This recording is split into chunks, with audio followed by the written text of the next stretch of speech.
This episode of Neo Reality Collective is brought to you by The Everyday Fan. Check out their content and a passionate group of content creators getting together to create content for the growing community of pop culture, fan base, fandoms, and especially sports such as football, basketball, baseball, professional wrestling, and MMA fantasy sport. Control your content and share your story around the world today. The Neo Reality Entertainment brand expands with a relaunch of the Neo Reality Collective Pop Culture News Talk.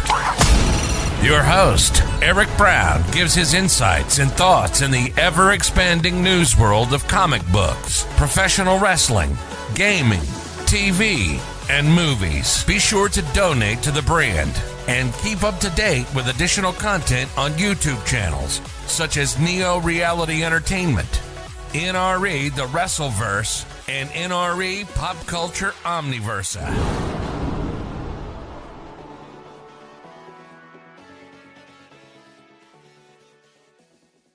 Today's edition of Neo Reality Collective is brought to you by Anchor.fm, a free distribution service podcasting hosting platform that allows you to record your podcast on your phone or computer. Anchor will distribute your podcast for you so it can be heard on Spotify, Apple Podcasts, Google Podcasts, and so much more. You can even make money from your podcast with no minimum listenership. It's everything you need to make a podcast in one place. Download the free Anchor.fm app or go to Anchor.fm to get started today. Thank you and enjoy the episode. Welcome one and all to the 46th episode of Neo Reality Collective Pop Culture News Talk.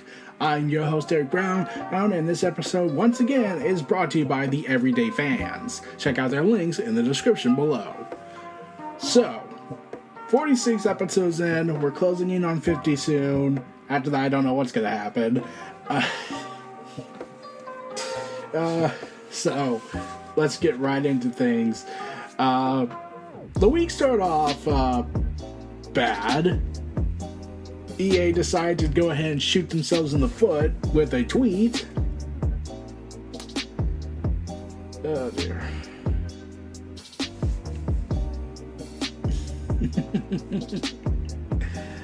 So, EA decided to make fun of single-player games.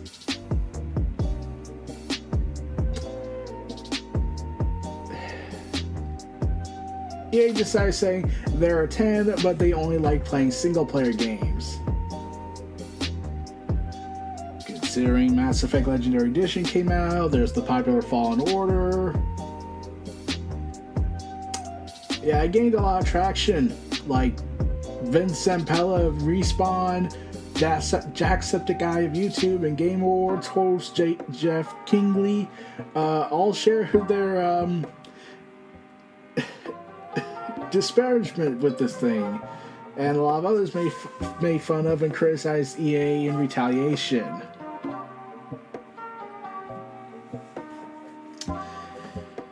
Yeah, they had over 9,000 replies and 10,000 quote tweets. After 4 hours after the original post, the company came out saying, "Roast well deserved, will take this L because playing single player games actually makes them an 11.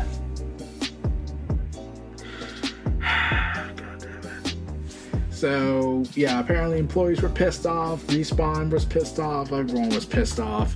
So, congratulations, EA. You had united the internet for a brief time to hating you. Congrats. So, Tim Allen. Remember Tim Allen, the 69-year-old actor who also voices Lightyear, Buzz Lightyear from the Toy Story series? So, during the interview, he said he wishes the sci-fi film had better connections to his version of Buzz. Okay. So, how do I say this delicately? He was saying it's a wonderful story, just doesn't seem to have any connection to the toy, and it's a little, I don't know, it just has no relationship to Buzz, it's just no connection. I wish there was a better connection. Okay. you do know in Toy Story the Buzz Lightyear character you're familiar with is, how do I put this delicately? I don't know how to say this. Is a toy. And the toy is based off of a popular science fiction franchise. So, yeah. The only connection they have is that it's a franchise and they made merchandise. So, I don't know how you can make OG Buzz Lightyear of the movie Lightyear. Yeah, complicated. Yeah. The film has not done well in the box office, ranking only a meager $51 million in the box office, which according to Disney, that's bad. Yeah. So, yeah, that's bad for Pixar. Meanwhile, Sucker Punch, the gaming studio, announced that Sly Cooper and Infamous, those two franchises you all love, yeah, we're not focusing on them. They're not going to receive any entries in the near future. In a statement published by the studio's website, they thanked the fans for the support and laid out some of his plans for the future. According to it, the team's working on a new game that requires the full studio's attention. So there's currently no Sly Cooper or Infamous project in the works at Sucker Punch or any other studio. However, they did clarify they're not done with those franchises forever, and they would never say never to reopening those stores down the road. Alongside the announcement, Sucker Punch revealed a few updates to Infamous games that will roll out soon. According to the studio, the statement, the studio will relocate the Infamous to UGC servers to prolong their lifespan, though they will eventually need to sunset these. Actually, and also will add Cole's Legacy DLC for the Infamous Second Son to the PS Store. And they thank everyone and appreciate their hard work. Considering their last game was Ghost of Tsushima, an open-world game set in medieval Japan during the Mongolian invasion, the Ghost of Tsushima received positive reviews and all that funness. And apparently the recent job listing that came out hinted the studio's next game will be another open-world stealth game. So, I have Ghost of Tsushima, and then they made the director's cut, and I was like, why do these games have director's cuts now? So, complicated. But, if you're a fan of the anime series Bleach, it's back! Coming back, Bleach, the 1,000-Year Blood War, or with a trailer and key art promotion, the Quincy King has arrived. Ichigo, please save the Soul Society. Set to come out and premiere on October 2022, and they thank the fans. They expect modern to contemporary colors and new refreshing experience with the new anime. The story will cover the final arc of the manga, which covers volumes 55 through 74. That's long. The series for returning cast members will also include characters that didn't appear in the original anime but are reprising their roles from Bleach Brave Souls video game. So yeah, the final volume is set. The Great War is near. Meanwhile, Steve Jobs is posthumously awarded the Presidential Medal of Freedom. Okay. Along with 16 other individuals who have made exemplary contributions to the prosperity, values, and security of the United States, world peace, and other significant societal, public, or private endeavors. Okay. The full list includes Simon Bells, Sister Simone Campbell, Julieta Garcia, Gabrielle Giffords, Fred Gray, Steve Jobs, Father Alexander, Khan, Lindsay, McCain, Nash, Megan, Refun, I'm pretty sure I butchered most of these names, Alan Simpson, Richard, Denzel Washington. Yeah, besides Steve Jobs and John McCain, Denzel Washington is like the third guy I knew, really. So, yeah, the official announcement stated that President Biden has long said that Americans can be defined by one word: possibilities. These 17 Americans demonstrate the power of possibilities and embody the soul of the nation: hard work, perseverance, and faith. There is another word. This is just my opinion, though. You forgot the most important part: money. Lots and lots of money. Remember money? The almighty dollar. So, yeah. Ubisoft, you know, that dark, messed up company, has announced that they are shutting down its multiplayer and online services for 15 games on September 1st.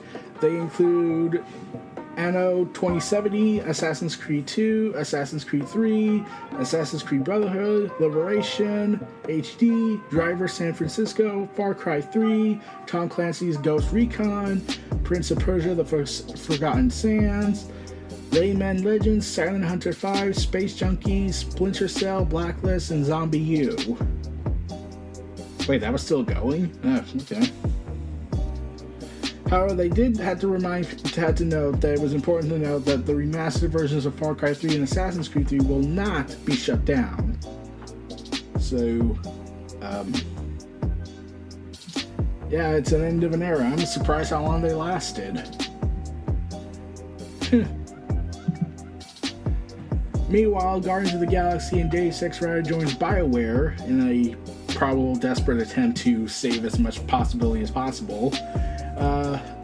The writer of Guardians of the Galaxy and the Deus Ex prequel writer, Mary DeMerle, has joined Mass Effect and BioWare in Dragon Age, and is reported previously spent the last 14 years at Eidos Montreal, right up until they got sold to the Embracer Group because Square Enix want them magic NFT beans. So she switched to BioWare, revealing her new position as a senior narrative director, and that it probably does involve Dragon Age and the next Mass Effect game. So yeah, it's gonna be a fun time. Looking forward to what she brings. I like Guardians of the Galaxy. I played that. I finished it. Maybe they'll see the videos one day on my gaming channel. Yeah. So, Call of Duty. Fans think that in 2024, after some images leaked, revealed that they think we're getting Black Ops 5.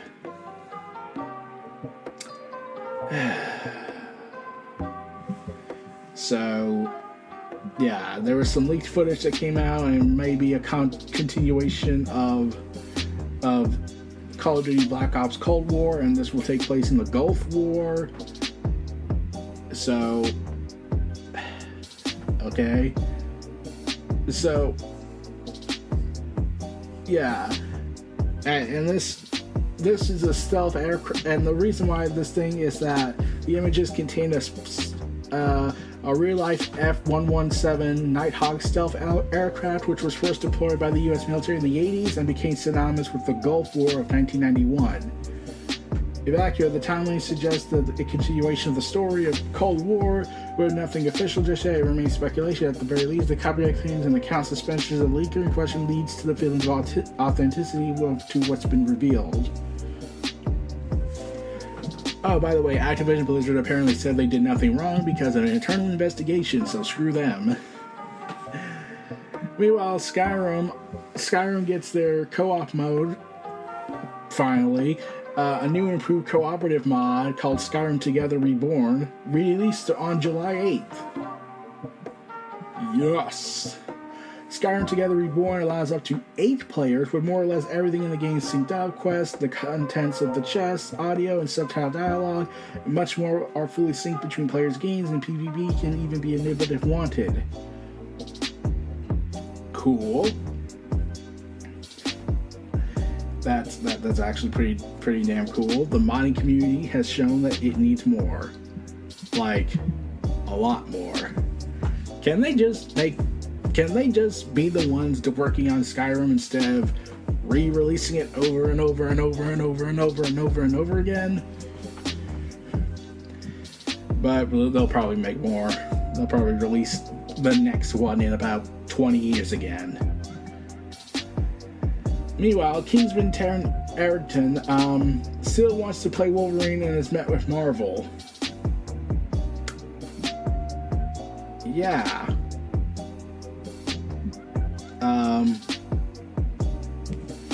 So I can't see him being see him looking like Wolverine. Now, like, if he's a good actor, but Wolverine? I mean, like, he would have to... it'd be, yeah, we don't even know.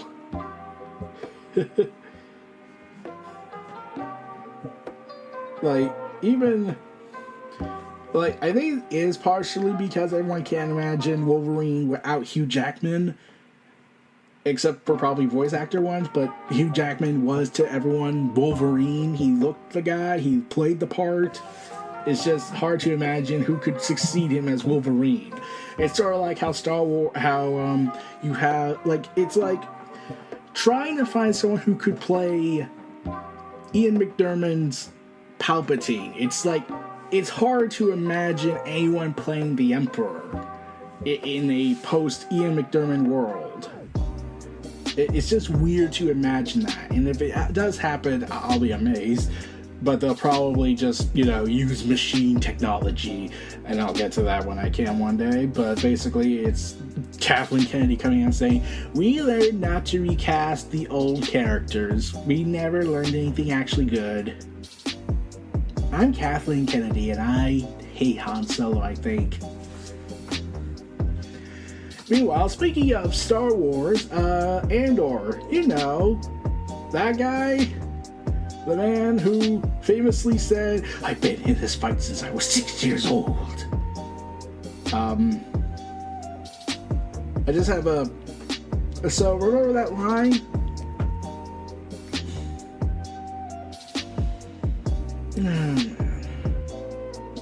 So, yeah, casting Andor. We're finally getting that explanation, and it takes place 5 years before Rogue One, with that series going on Disney Plus. Which, spoilers, I think he'll die in Rogue One. Yeah, they talked about season 2 and how the first season will take place over 1 year, while the second season will cover the last 4 years. So there will be like 3 blocks of episodes that will tie into each year for season 2, and we'll roll around Andor's rise from thief to rebel spy, and leading up to the plans of Rogue One, and how Jyn Erso says that he would be a stormtrooper the way he acts, which would be interesting to see, to explore, but we'll see if they actually go with that route, because we need to think about the kids, even though there's a PG-13 movie that features someone getting set on fire, but that's okay. But characters being not good people, my God.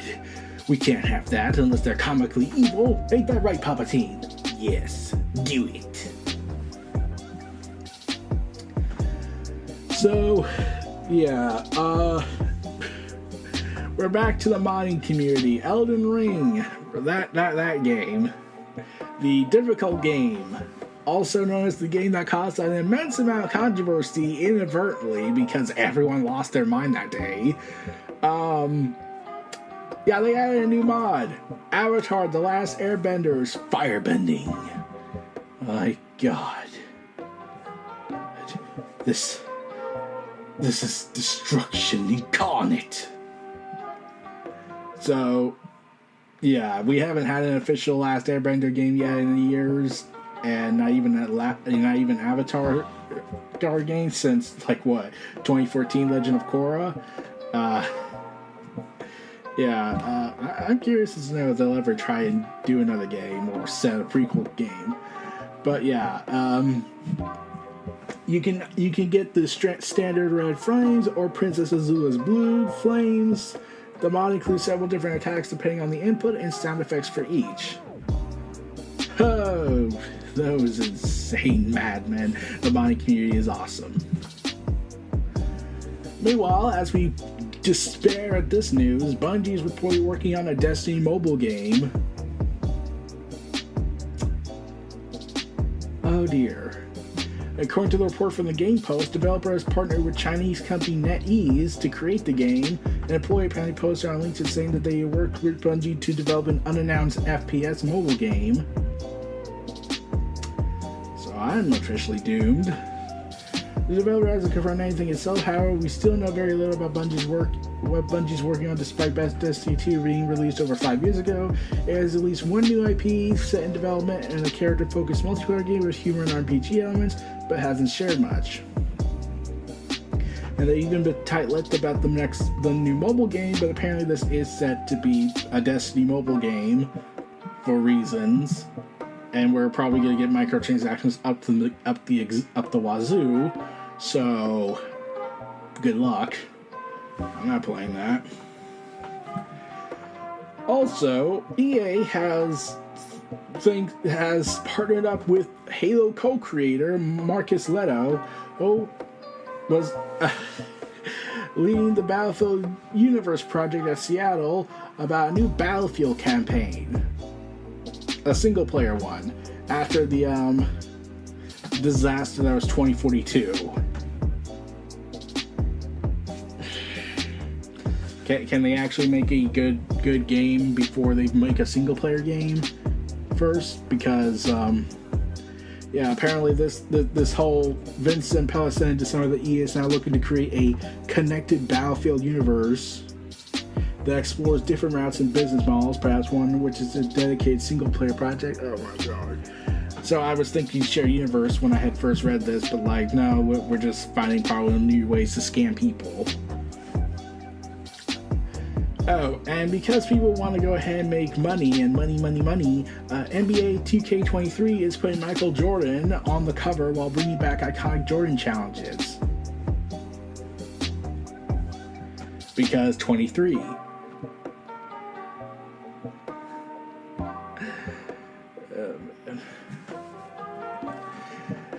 They said that Jordan was chosen not only because of 2K23's matches his iconic jersey number, but also 2K said because his spirit matches the theme of this year's My Player campaign mode, Answer the Call. After making 23 the most recognizable number in sports, it is only fitting that NBA 2K23 reintroduced the Michael Jordan edition and charge it over $100. Wait.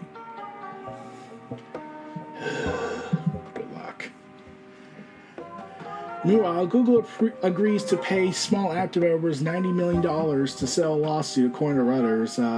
To be split between U.S.-based developers. The lawsuit claims that Google Play Store's policies force developers to use the storefront's billing system, which imposed a 30% fee on all transactions. As a response, Google announced back in 2021 that they would only charge developers 15% fee on the first $1 million of revenue earned from the Google Play Store each year.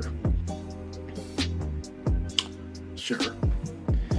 So, the $90 million Google agrees to play, according to a blog post detailing the settlements, and the lawsuit will be put towards a fund. Should the court approve the proposed settlement, access to the fund will be made available to app developers that generated $2 million or less of annual revenue between 2016 and 2020 through 2021. A vast majority of U.S. developers who earned revenue through Google Play will be eligible to receive money from this fund if they choose. If the court approves the settlement, developers that qualify will be notified and allowed to receive a distribution from the fund. How's the Apple one going?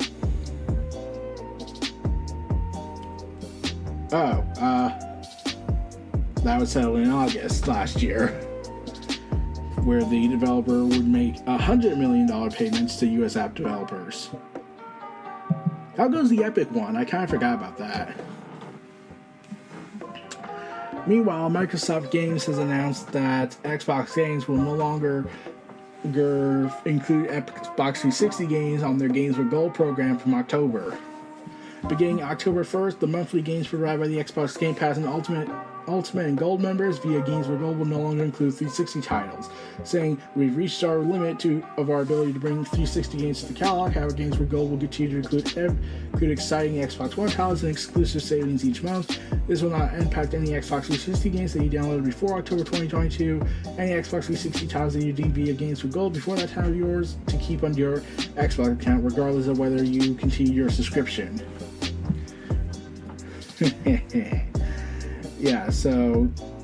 Yeah.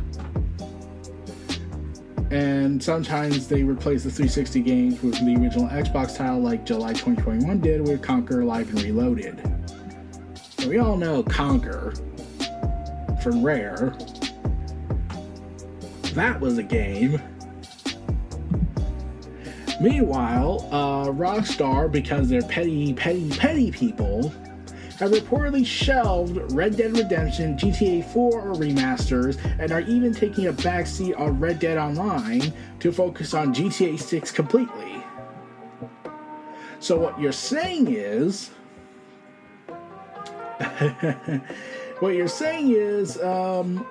because you didn't know how to do a good remastering of the game with the GTA Trilogy Definitive Edition, you decide to take away our chance to have Red Dead Redemption and GTA 4 and decide to scale back on Red Dead Online, which was already dead in the water, and you're going to basically punish people and say it's to focus on GTA 6. Oh dear. Like, those games aren't as old as the original trilogy, so I don't think it would have been as harder to graphically update them and still keep the style and aesthetics and patch out what remaining bugs were still there. But no, they're going to go ahead and just quit. We're done. We're taking the money. And we're blaming all of you. That'll surely get customers to like you. Meanwhile, the Duffer Brothers, the people who made Stranger Things, announced that when a Stranger Things spinoff coming, they said that the idea on the Happy Set podcast, the idea ultimately is to pass the baton to someone else, someone who's hopefully really talented in passing it. Even the idea of Ross and I, say, doing a pilot and leaving it just feels silly to me. You really need to be there from the beginning to end. I think we need to find a partner to help us with that. So while Stranger Things 5... the final season will be coming out next year, and there are many established characters the show could follow in the spin-off. The Duffer Brothers just says to expect something a bit different, saying, I've read the rumors there's going to be an 11 spin-off, there's going to be a Steve and Dustin spin-off, and that's it, another number. That's not interesting to me because we've all done that. We spent I don't know how many hours exploring all that, so it's very different. Early creators are tight-lipped about it. They did tease us that the spin-off hinted at last September during this Netflix's co-chief executive officer, Ted, will feature some connective tissue with their signature storytelling sensibilities. So, yeah, the Stranger Things series is not, while ending the main series next year with their epic Season 5, where hell comes to Hawkins, literally, and they will be moving forward with a spin-off series that will probably focus on a new character that might have connections to the Upside Down. Meanwhile, James Cameron. Remember James Cameron, the guy who mysteriously disappeared? Oh, man. So, remember how he's disappeared in a lot of years nowadays since Avatar happened? Dear. So James Cameron might not be directing Avatars 4 through 5. He's just gonna do the first 3 and be done. Saying the Avatar films themselves are kind of all-consuming. I got some other things I'm developing as well that are exciting. I think eventually over time, I don't know if that's another 3 or after 3 or after 4. I want to pass the baton to a director that I trust to take over so I can do some other stuff that I'm also interested in. Or maybe not, I don't know. Saying everything I need to see about family, about sustainability, about climate, about the natural world, the things that are important to me in real life and in my cinematic life. I could say that on this canvas, I got more excited as I went along. Movie 4 is a croaker. It's a mother. I actually hope I get to make it. Yeah. Yeah, God. The trailer that was released back in May had more views in 24 hours than all the most recent Star Wars films. Well, Disney lost everything now. But so, they just lost it. But yeah, James Cameron, like, the fact that he spent all this time trying to make this series, and now he's going to just leave after 3 probably, is like, oh, wow. But we're going to take a short break after this, and stay tuned for this ad break. Stay tuned for more. I'll see y'all in a few minutes. Take care. And if you need to use the bathroom, please, you can go. You could have actually paused this and went to the bathroom this whole time. But okay, let's move on, everybody. Let's take our break, and we'll be back after these messages. Take care.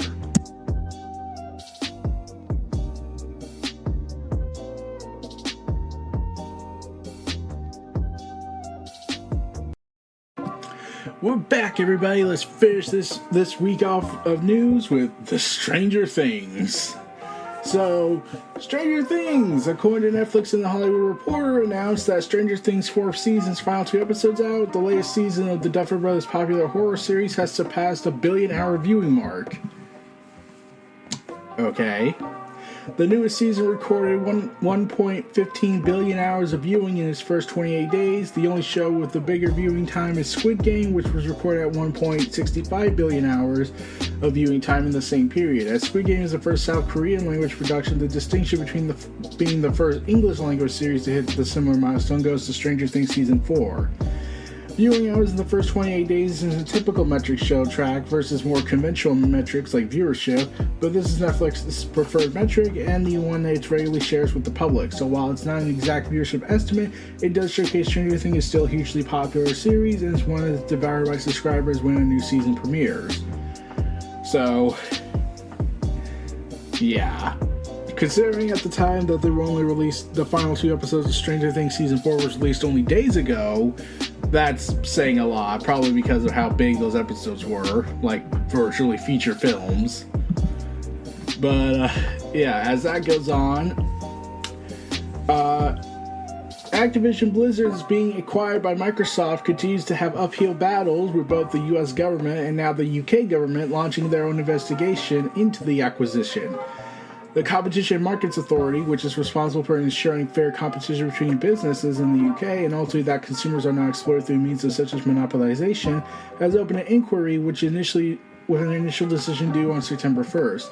As reported by CNBC, the investigation will consider whether the deal could harm competition and lead to worse outcomes for consumers, for example, though, through higher prices, lower quality, or reduced choice. The authority will spend the next 2 weeks collecting information and perspectives from involved parties.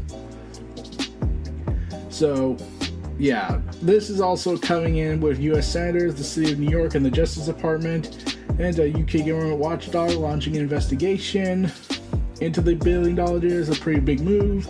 The decision in September will determine that there's no issue or proceed into a more serious and in-depth Phase 2 probe.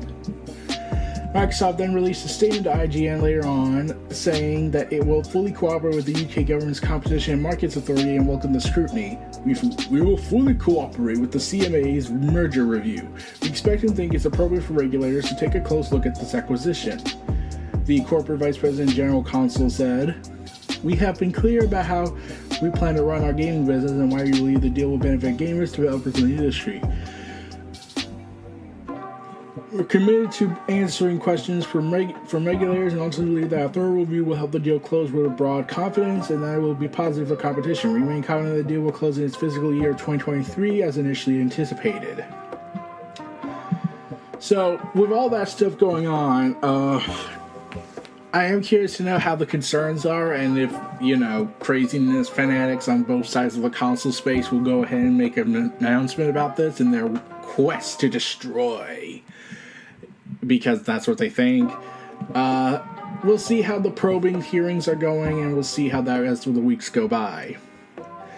Meanwhile, the director of Thor: Love and Thunder, the name I cannot pronounce for the life of me, yeah, so he's also directing a Star Wars movie, and I'm now officially concerned. Because he's working on a Star Wars movie, and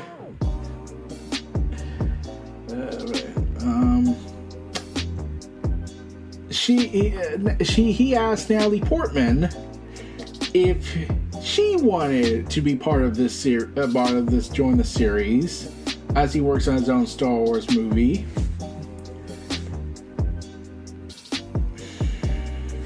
Oh dear.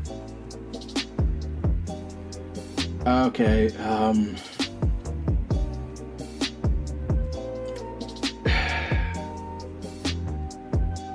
So, this is my concern.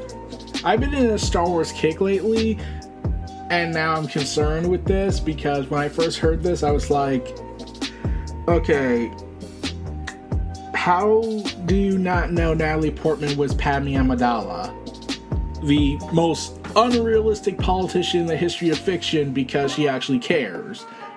How do you forget she was in the prequels? Like, I know there are people that hate the prequels and Disney's seething contempt for it for a time that led to a compromised vision of Star Wars' sequel trilogy because you're trying so hard to ignore the prequels. It's like, it's so frustrating to hear that this is what they were thinking. Like, oh, ZOMG, she was Padme Amidala. Like, would I like to see Natalie Portman come back into the role with hopefully much better being allowed to showcase her full abilities? Sure, it'd be awesome. I would love to see the rise of Padme Amidala to becoming queen, and later on in life how she became the senator and what she was doing in legislation and all that, like a political Star Wars thriller we could do, even though we know the inevitability and all that. Like, we saw the Clone Wars series and how this all ends, but I don't think we ever really got. I would be interested if we got a Star Wars series set between episodes 2 and episodes 1 to see how she went from queen to senator. So, yeah.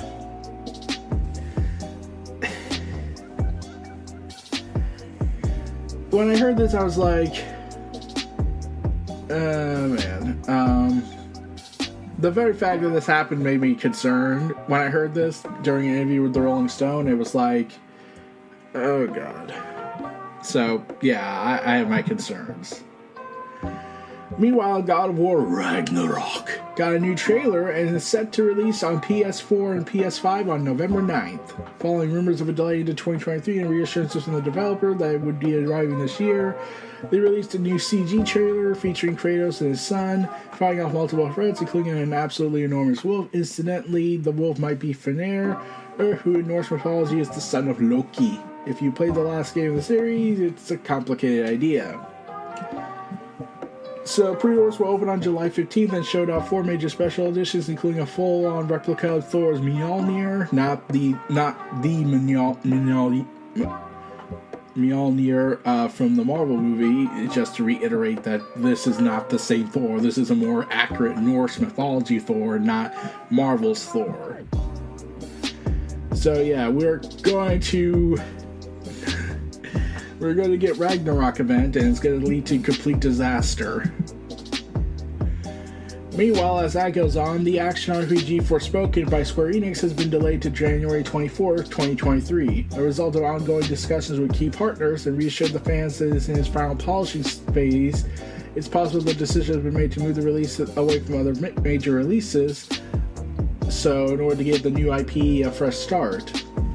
Originally set to be released on October 11th, the day itself followed a delay after the game was originally announced for May 25th. Incidentally, the first delay message also said extra months would be used for polishing the game. So, the game was announced back in 2020, but was noticeably quiet. A hands-off preview that was said that which is being created primarily by the Final Fantasy XV developers has an off-kilter take on the JRPG formula.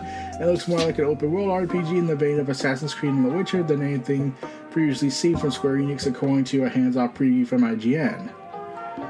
So, they even brought in Rogue One writer and Uncharted creators involved at different points of the development process. Starring Frey, a young woman pulled from the modern New York into a fantastical realm called Ithenia. The game will focus on magic, parkour, and high-speed action. Despite the delays, the game still has a number of editions signed up for pre-order. Okay, so I get why. Also, I am also concerned that they'll also be like, we still got to get the NFT beans, even though the NFT market's collapsing.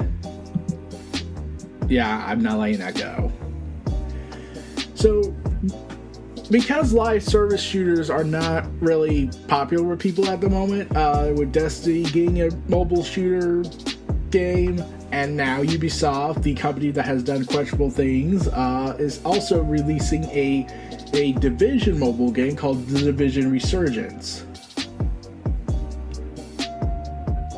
Yeah. It will set itself in New York City after the viral outbreak and with a new independent storyline. Ubisoft confirmed that Resurgence will offer a unique perspective on key story events that have taken place in both The Division and its sequel, which launched in 2019.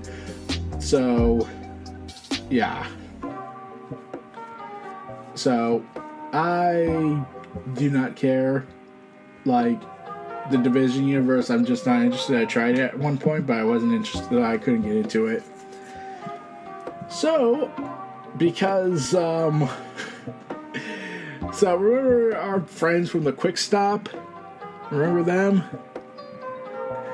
Well, we're back with the Clerks. Clerks 3, the long-awaited return to Kevin Smith's seminal slacker movie series, starring the original cast, which will see Randall Gray suffer a fatal heart attack, of course, and team up with Dante Hicks to make a movie about their time working at the Quick Stop grocery store. So expect hijinks and insanity to ensue. And Silent Bob. Oh boy, that's gonna be a thing. That's gonna be a thing. I'll give it. Get ready for insanity at the Quick Stop. Pretty sure something's gonna blow up after this. Also, the Duffer Brothers has started a new production company called Upside Down Pictures, which will help create more films and television projects with Netflix. And despite the name, they have already announced one of their big projects will include a new live-action adaptation of Death Note. Okay. Oh man.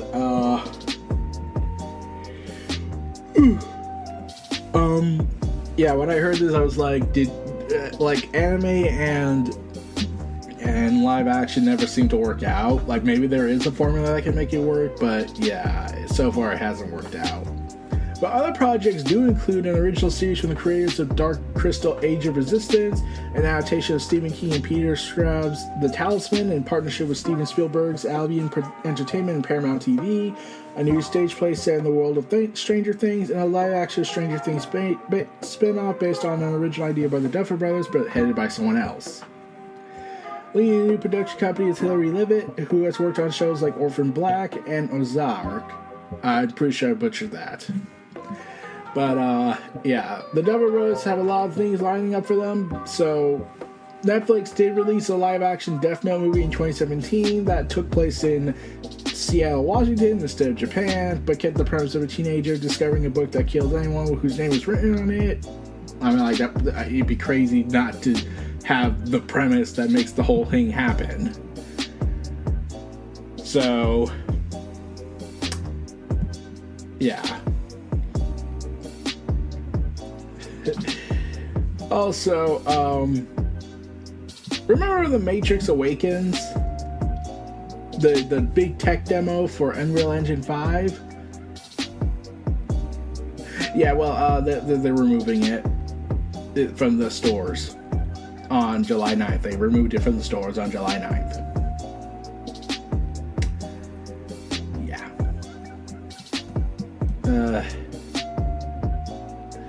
Yeah. So, yeah, there were some mods added to the game, like Spider-Man and a Superman were added by modders to allow players to experience what it's like to move around the city as those characters. And once again makes people pine for another Superman game, because for God's sakes, when will they stop making Batman games? Like, we got a Wonder Woman game in the works. Can we get a Superman game? Like, there is a way you could make a Superman game. And modders and creators on YouTube and other places have showcased, yes, it is fully possible to make a believable Superman game and not have him be super overpowered. Okay? Okay. So remember all those years ago, way in the before times, when gaming was fully completed and not all compromised for horrible decision making? Well, remember the famous Halo 2 E3 demo that was never known for the people? That was never given to the people because it was a prototype that was shown off and a lot of stuff happened? So, the Earth City demo that never made it into the final cut of Halo 2, but was considered universally considered a spectacle of its time, saying there's a little in the 8-minute demo that isn't worthy of awe in the original preview from IGN. It was announced that, 343 Industries is recreating the demo as part of the larger modding project to revive cut content. As outlined in a Halo blog post, it was being made playable for the first time as part of the Dig Site project, which will also bring back pre-release content from the original Halo Combat Evolved. This will include a ton of different assets, including previously unseen models, vehicles, NPCs, weapons, and even levels. Earth City headlines the package, though finally letting fans have a shot at the famous demo after nearly 2 decades. While 343 is definitely open to bringing it to each version of the Master Chief Collection, it says it can't make any promises about bringing it to console. Now, in my opinion, they easily could. They could just do what Bethesda did before Bethesda lost their minds, is have a modding page for us to use, and you could make separate builds, so to speak, for users between a modding space with the custom games browser and modding the campaign. Like, you could do that. I don't know how difficult it could be. I'm not a developer. It probably is difficult. But there is a foundation to work with from Bethesda, and your guys are working with Bethesda since Microsoft and Xbox owns Bethesda. You could just ask them for help. Just don't get Todd Howard involved. He'll compromise everything. So, remember how I told you that GTA remaster games that were canceled and Red Dead Redemption was canceled from being remastered? Yeah, oh, goddammit. Because Take-Two and Rockstar cannot stop themselves from destroying content that was guaranteed promotions for them. They have been a creator who goes by the name of Luke Ross, said on his Patreon that Take-Two is ordering that he removes all their copyrighted works from his Patreon page. They were sent an issue takedown notice by Take-Two, as reported by PC Gamer. While his GTA 5 mod is available to download separately, the Red Dead Redemption 2 one and Mafia ones are still in the works in progress and therefore only available on his Patreon, where Ross reportedly earns more than $20,000 a month. Now, I would like to say that they're not paying for the content he get for the stuff he's been making. They're paying him to continue making his works. They're not paying for the product. Like, I could be wrong, but that's how I see it. So, yeah. That being said, Ross noted that the takedown was filed as a copyright issue and not a licensing issue, so the motivation for the request does not appear to be related to the fact that there's money involved. They did come as a surprise, however. Ross said, as none of my modifications are built using software belonging to Take-Two Interactive Software Incorporated, and the modifications are not intended to replace the games, nor are they MS to exploiting Take-Two Interactive's intellectual property or assets. Ross is hoping to gain further clarification of what exactly he did wrong, but warned fans that if he can't, he will need to take down all his Take-Two related content. I refuse to believe that this is where Take-Two Interactive Software wants, because that would be extremely anti-consumer and anti-gamer move on their part, but I'm not getting into a legal battle with them. If they want to assert their corporate dominance for gamers' interests as collateral damage, I have no power to stop them. So basically, Ross is a well-known modder and has VR support for plenty of other games, including Elden Ring and Cyberpunk 2077. As you expect, his mods let players use virtual reality headsets on PC to play the games from the first person's perspective. Dear God. So this just leads to a question I have, and stop me at my reasoning here. This is once again a question I have I've had with Nintendo, what I had on my old Pop Culture Omniversa channel, where I talked about Total Drama when someone made a fan episode. Why not just hire these people? Why take them down? Why suppress them? Why oppress their creativity? You could just hire them. They've given you free advertisement. They have built an entire game off of VR or animation, and with more money they could even make more content out of it.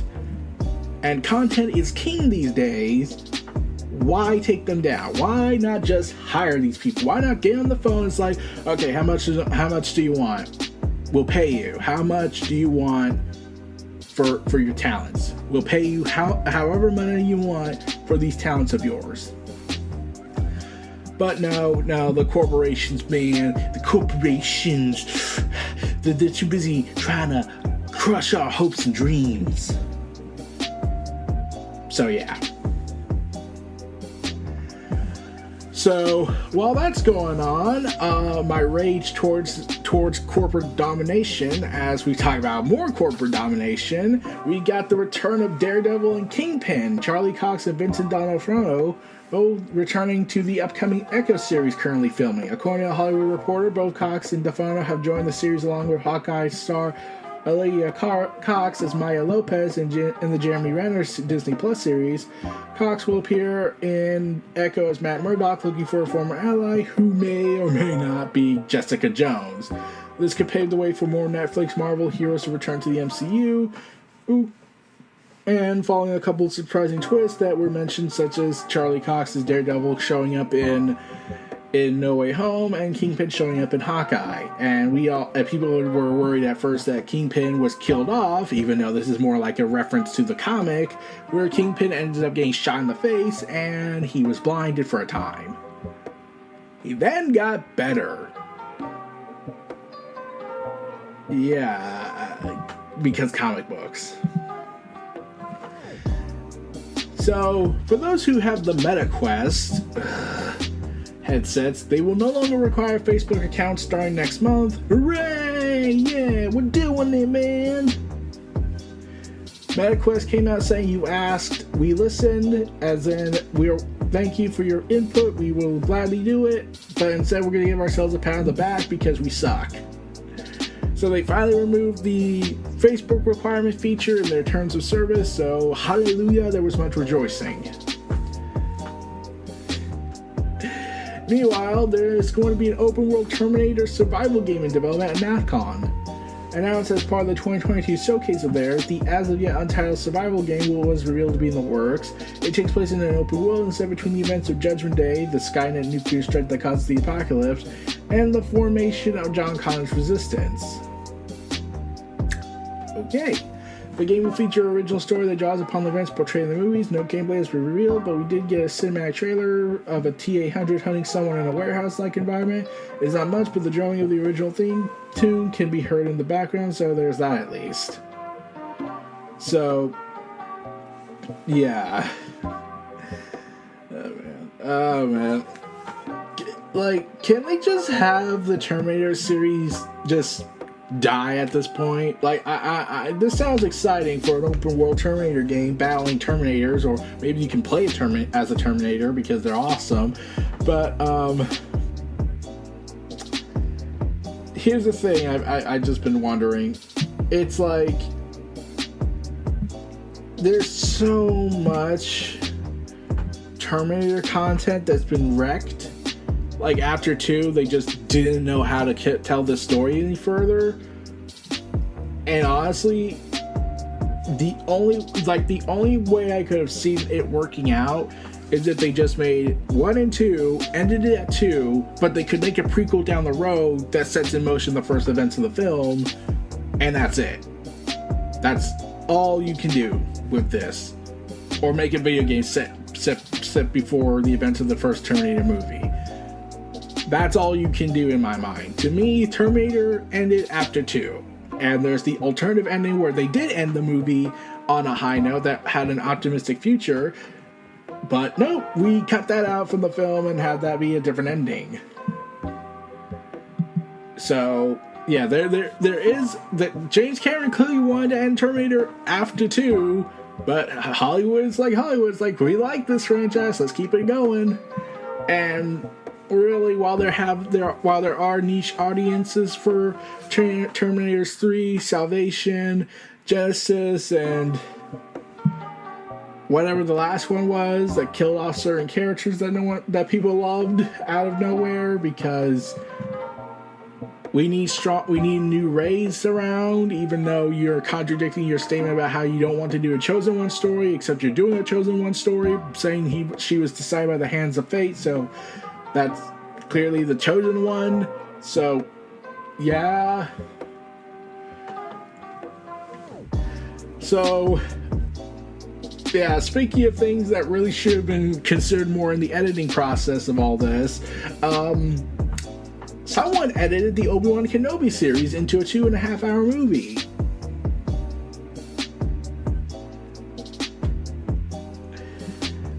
Oh, for God's sake.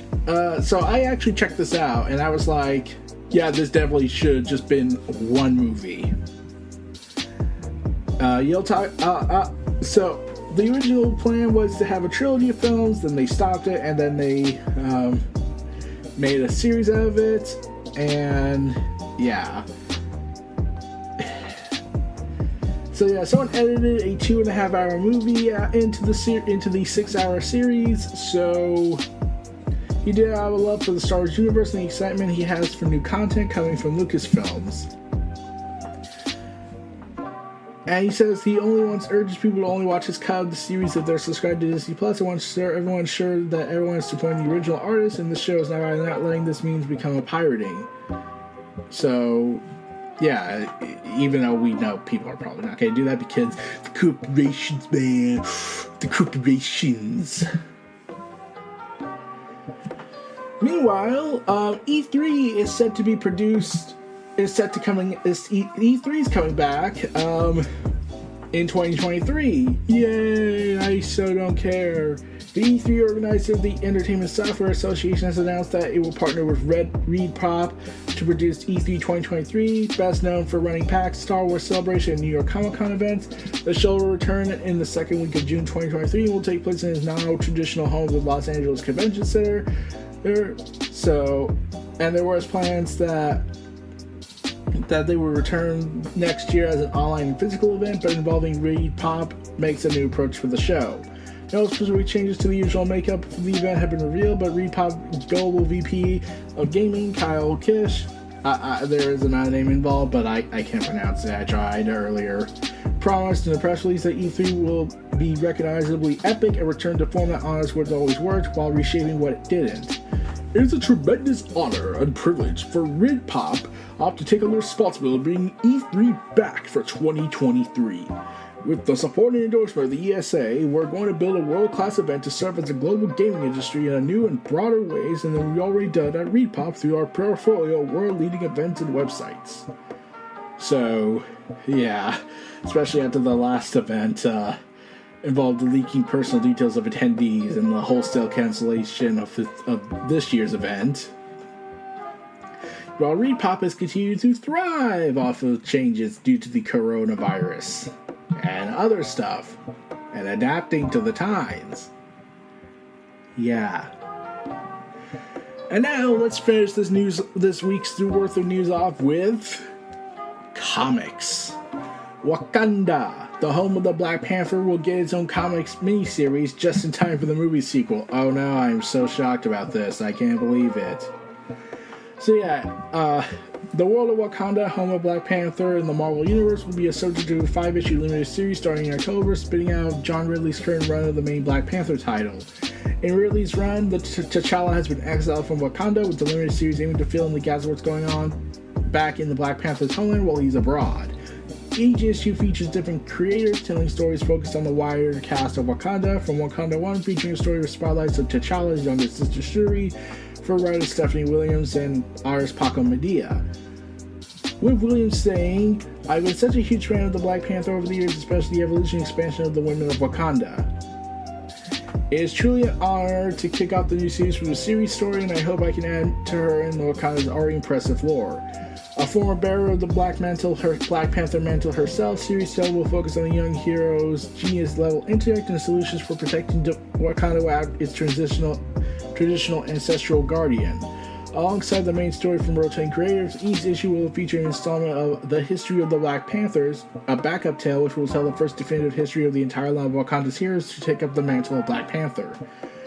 Along with some beautiful artwork, along with Art Germ, Stanley Lau, featuring Killmonger. So I'm definitely going to get that just for the artwork. And Destiny of X continues with the announcement that Knights of 10, or Knights of X, ends with issue 5, but will return in some form. Right now, Tina Howard has written in her Substack on the future of the X-Men comic books Knights of X, written by her and drawn by Bob Quinn, which has had no solicitations since issue 5, and the trade paperback of the first 5 issues having no volume number. Announcing, y'all loving the book, and I'm loving that you're loving it. I know some people are upset about not seeing a continuation in previews, and I get it, the industry is crazy and no one tells anyone anything. So I'll tell you, Knights 5 is the last issue of that book, but we're not done. We're about to take Betsy on maybe her greatest ride yet, and some very special people close to her are coming along too. But to do that in a way we wanted to get involved with this big old exciting pivot, our Captain Britain isn't going away, and I'm not done telling stories with her. Thankfully, Betsy and I seem permitted to still do so. We're happy about it. Thanks for coming. Sorry for the stress. Issue 4 is big. You'll love it. Bob just turned in what might be the spread of his career for issue 5. We love this book. So, Captain Britain, Excalibur, Strike, Sir James Jasper and the Furies, Once and Future. Maybe we'll find out in the upcoming Marvel solicitations. But yeah, that is the end. We're seeing the end of the Knights of 10 with issue 5. It would have made more symbolic sense to end it with issue 10, but you know, I'm not a comic book industry businessman. So, yeah. So, sorry to say for those who were loving Knights of 10, but yeah, we're ending at issue 5, but Tina Howard has stated that the adventure of Betsy Badrock of aka Captain Britain will not end after issue 5 of Knights of 10. There's still more to come, as war seems to be on the horizon for the X-Men against the Eternals. So, yeah, that's probably going to be a problem. Oh dear. But yeah, this was this week's worth of Neo Reality Collective news. I'll be working on some stuff hopefully in the meantime. This was Neo Reality Collective, hosted by Eric Brown. Feel free to check out my other content. Stay tuned for more and have fun with this last ad break and outro. And I'll see you all next time. Thank you, Everyday fans, for sponsoring this episode. I'll see you all again next time. Take care.